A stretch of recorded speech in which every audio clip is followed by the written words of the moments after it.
Well, hey there, kindergarten disco friends. It is story time, and I have a great book for you today. So let's sing our story time song and get rolling. It is story time, it is story time. Let's all read, let's all read. I've got my rainbow socks on. Let's click our listening ears on. Let's all read, let's all read. I'm so glad you're here today. Today's book is called Charlotte and the Quiet Place. And we've talked a little bit before on Storytime about making predictions. And I would love for you to take a look at this book and the cover. And this book is by Deborah Sosin, and it's illustrated by Sarah Woolley. And I love the colors that you can see on the cover of this book. So when you make a prediction, you can say, I predict. So thinking about what do you think this book could be about if you had to guess. So you might say, I predict this book is about.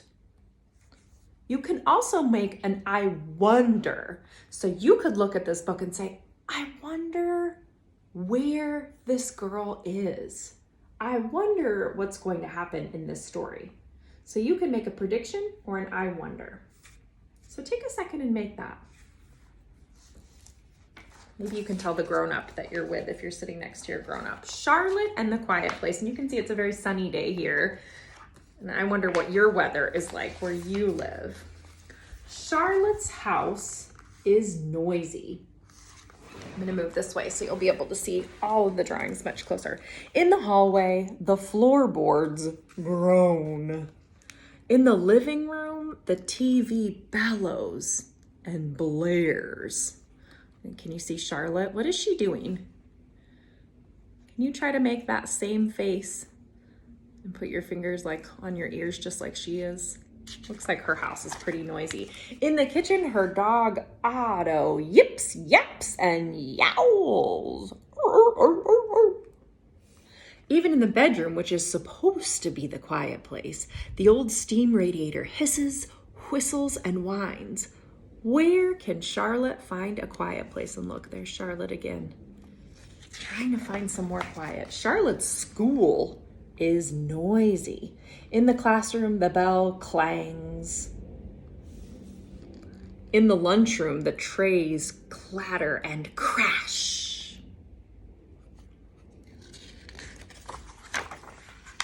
On the playground, the swings creak and squeak and rattle.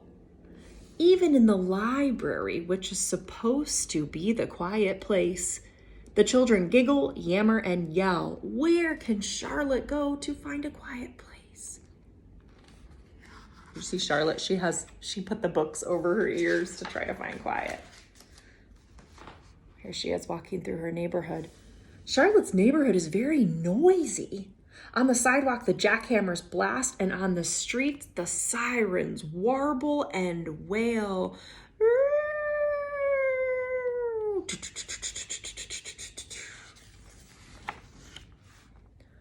Underground, the subway screeches, rumbles, and roars. Where do you think Charlotte lives? What kind of a place do you think she lives? Even in the park, which is supposed to be the quiet place, the leaf blower buzzes, blusters, and hums.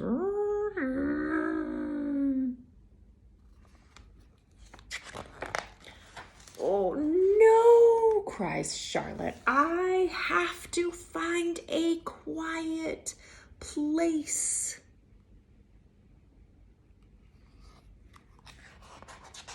I think maybe Charlotte's feeling kind of frustrated. Do you think so? One Saturday morning, Charlotte takes Otto for a walk. In the park, Otto spots a squirrel and he lurches free.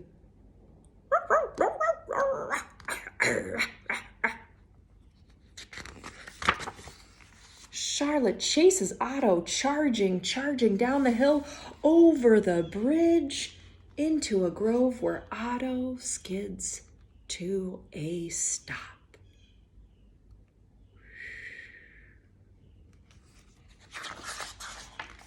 Charlotte and Otto are out of breath.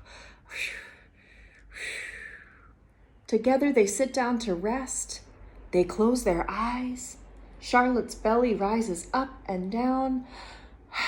Up and down. Her breath goes in and out. Can you stop for a second and put your hands on your belly, and maybe you can feel your breath going in,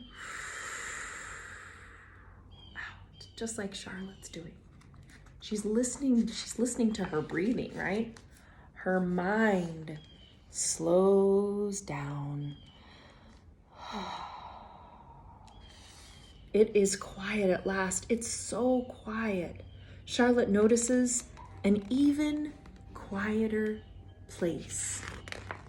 A place deep in her belly where her breath is soft and even. A place deep in her mind where her thoughts are hushed and low. A place as quiet as the small silence on the very last page of her favorite book. The silence right after the word "the end."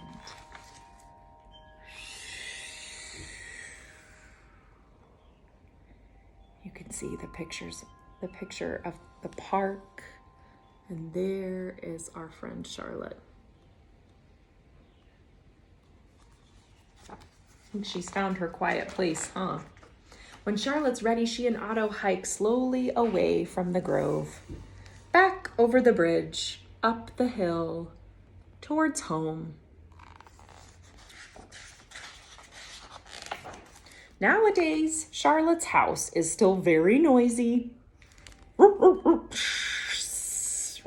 Squeak, squeak, squeak. Her school is still very noisy.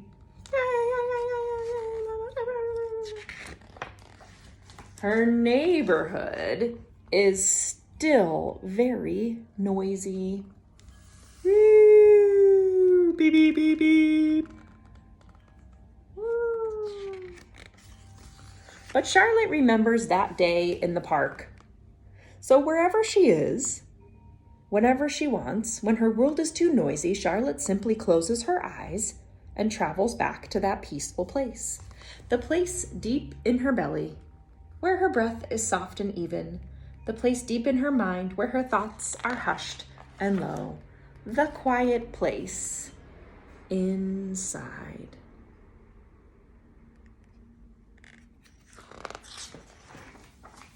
So that's the story of Charlotte and the Quiet Place. And I wondered if you have a quiet place that you like to go to. Maybe it's a special place outside. Maybe it's a special place in your house. It might be in your room. It could be a special tree that's out in your yard that you might like to sit by. So I would love to know what your quiet place is and what you do when you just feel like the world is very loud and you need to take a break and go somewhere. So I wonder, where is your quiet place? I think my quiet place is in my bed. I like to lay in my bed and take some deep breaths and find some peace and quiet in my bed. So I hope you like Charlotte and the Quiet Place, and I will see you for story time next time, my friends. Have a good day.